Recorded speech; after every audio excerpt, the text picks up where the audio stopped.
This is very true. Her neck wound was cut through the platysmus muscle, and they could see the carotid artery sheath, so the lining of the carotid artery. And that's really a thin, very thin structure.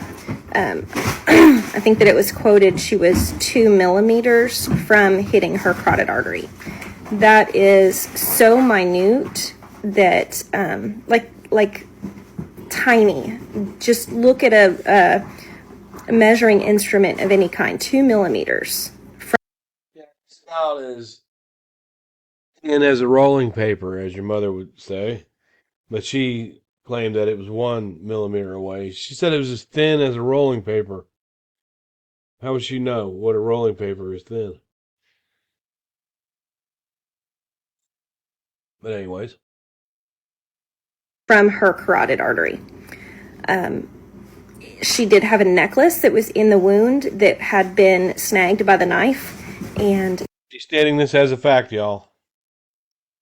that necklace did have a defect in it from the actual knife. So that necklace was bought at a pawn shop. It was used. Very small. Very, very small.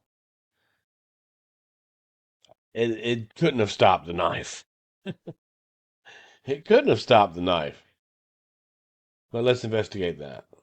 She is telling the truth about the wound, even though she tries to maximize it. The neck wound was possibly less than half an inch deep, but it's hard to say. It's relatively superficial. Ah, there's that word she hates. It didn't go very deep into her body and didn't strike any structures, vital structures. Oh. Dr. Santos, this wound cut through the skin and fat, but it didn't penetrate the muscle below. That's a superficial wound. Dilwan, I don't measure the depth, but we do think in those terms. I would call it a superficial wound. Another claim made on a supporter website is Darlie's injury on the front shoulder was 1.25 inches deep. The fact is, there was no testimony from any witness. The shoulder wound went through the skin into the fat. We just washed it out and closed it. That's a superficial wound as well. 3 times these doctors use that, Danelle. You can't change the word. Regarding the necklace, stopping the knife, Darlie Routier, fact or fiction, work done by Mary Moody. CNN's 2015 Death Row Stories attempted to account for Darlie's superficial neck wound by claiming that the necklace Darlie had been wearing at the time of the attack was so deeply embedded into her throat that it had to be surgically removed, but it also saved her life, stopping the knife less than 2 millimeters away from her carotid artery. That was Susan Sarandon that said that. In other words, Darlie's delicate necklace somehow prevented the knife from going deeper into her neck. To be blunt, that is a lie. RN Jody Fitz tended to Darlie in the emergency room before she was taken for exploratory surgery. Shook, did you remove a necklace from her neck? Fitz, right. When the technicians pulled the dressing off the wound on her neck, a chain was freed around her neck. Now, in order for it to have stopped the knife,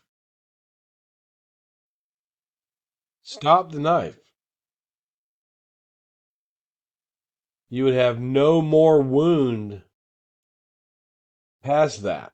And it would have been embedded into the wound if it actually stopped the knife. You got to remember, this guy's beating the living shit out of her. You think that little sorry ass necklace is going to stop his wielded knife? But her little defense wounds, her little arms couldn't? If it would have went into that wound at all, it would have stuck there, and it was not stuck there. Even Darlie says they took it off. I took that off, set it aside, and later, I believe one of the other nurses handed it over to the Rowlett Police Department. Was that under gauze? The necklace was underneath the dressing paramedics had applied.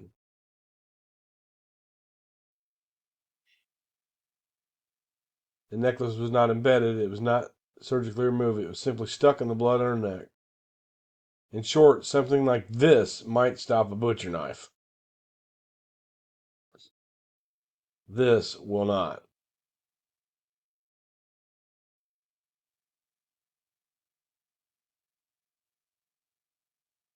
it would have not have stopped it. Simply wouldn't have.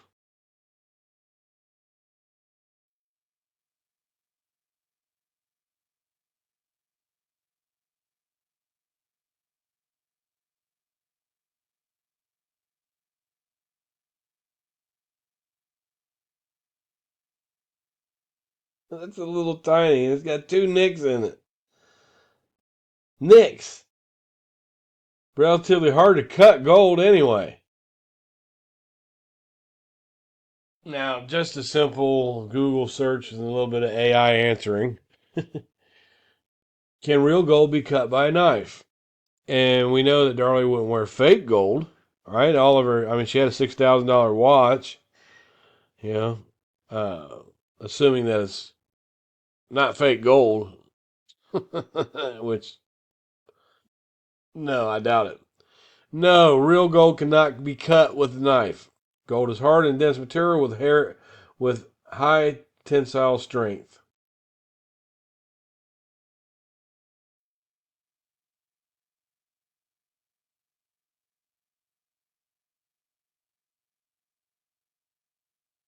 Special machines and techniques are required to cut gold.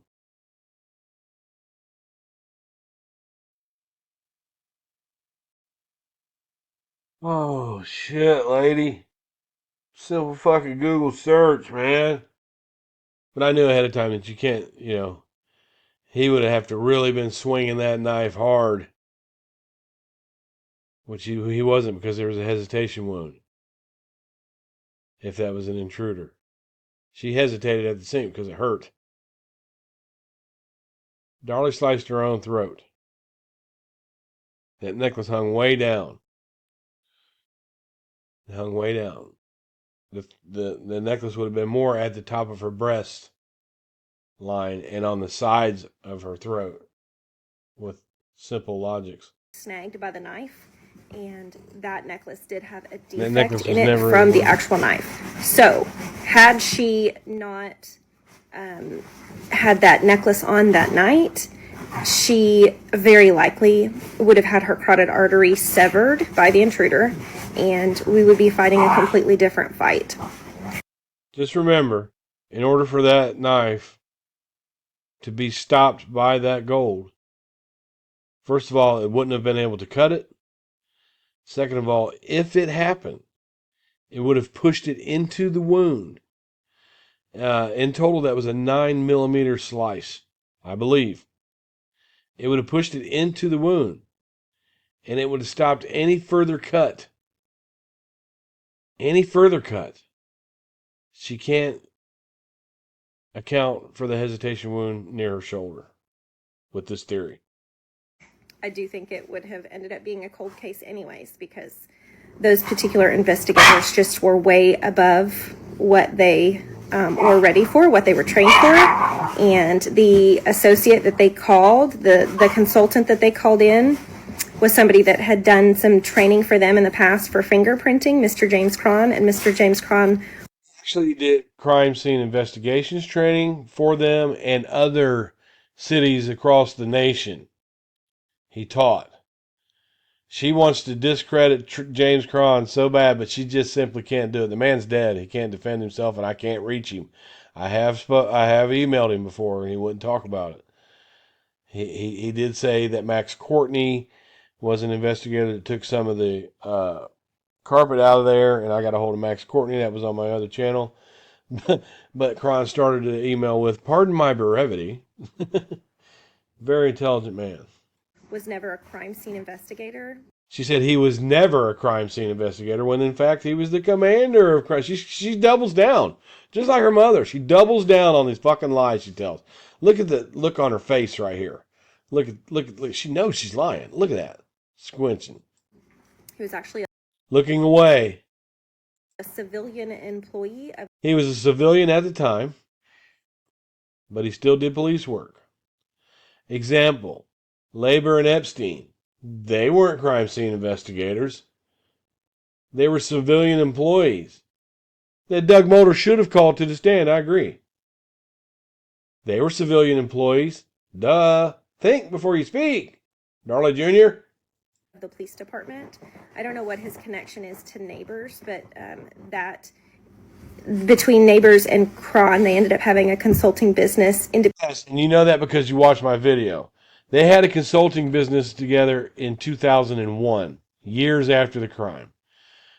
The person that called James Cron to the scene was the 911 dispatcher, not David Neighbors. It was the 911 dispatcher got a hold of Cron. He lived about 15 minutes away from the area, and he showed up there around 5:45 a.m. Independently, and Neighbors did consult James Cron, and so James Cron is really the reason why they initially thought it was Darlie. Within 30 minutes, James Cron's hunch was that there was no intruder in that house. It just didn't look like an intruder was in the house. He wasn't the only one that felt that way. 20 or 30 minutes of him evaluating the crime scene prior to any evidence. This is a guy, prior to any evidence, well, he didn't need any evidence. He didn't say there was no intruder in here, and this is why. He said, I get a feeling there was no intruder. And then they did the evidence. They took a look at it, and they saw that he was correct. Being collected or truly processed, based on a visual exam, he felt like it was an inside job. That's why they do visual exams on crime scenes. They do an initial walkthrough on any crime scene, and they have to get their ideas, and that's where they'll start from. Now, if he would have came back and found that there was an intruder, he would have said so. Why did he think that? Why did he think that? Okay, now listen to this shit she's about to say. Because the mulch was not disturbed, because there wasn't blood on the couch when they're... Because there was there were fibers on the couch. I mean, there was there was a fiber in the lead rock. I can't even speak. Because there was a fiber and fiberglass rods found on the knife and in the knife block.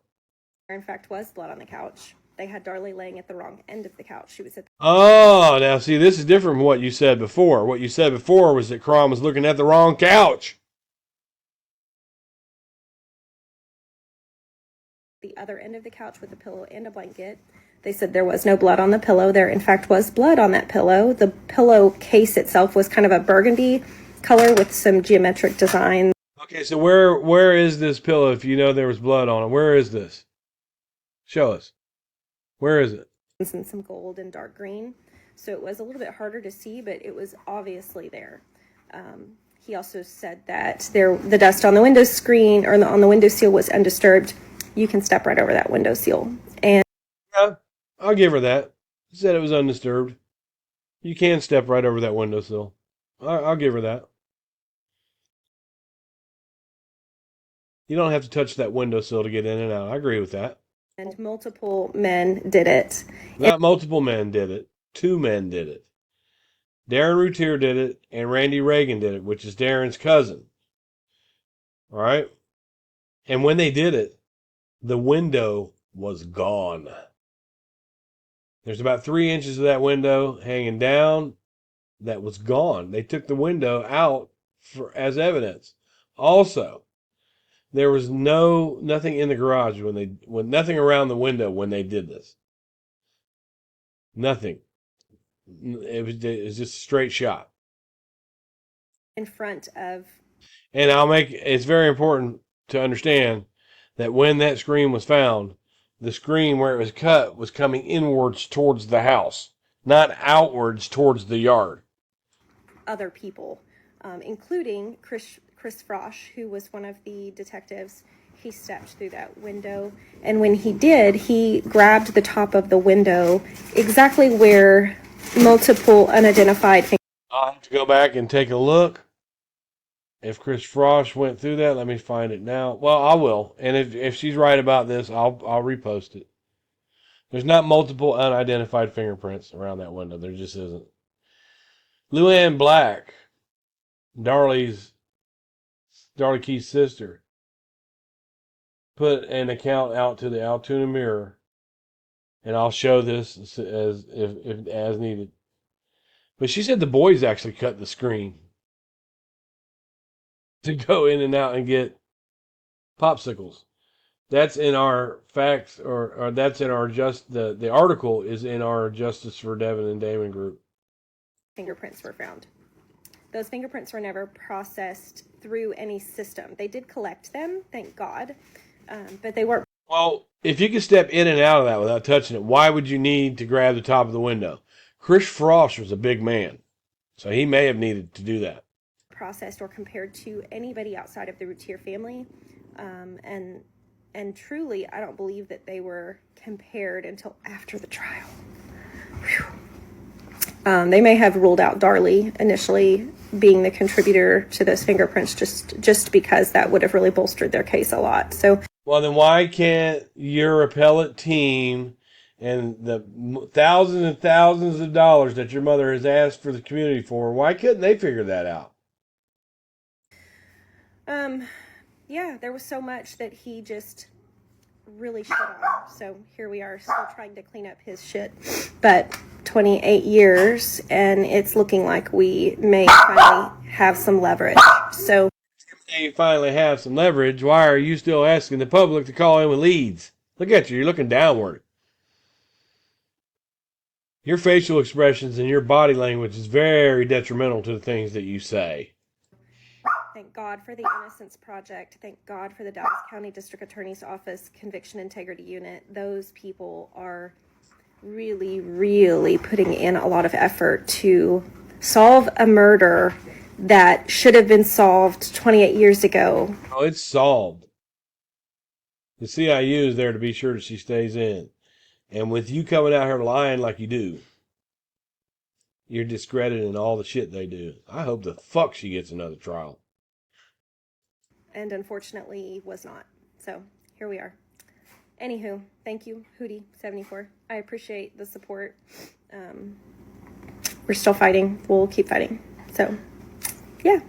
Thank you. Have a wonderful day. Happy Monday. You too. Be sure and see Danelle on TikTok at Fugate1982.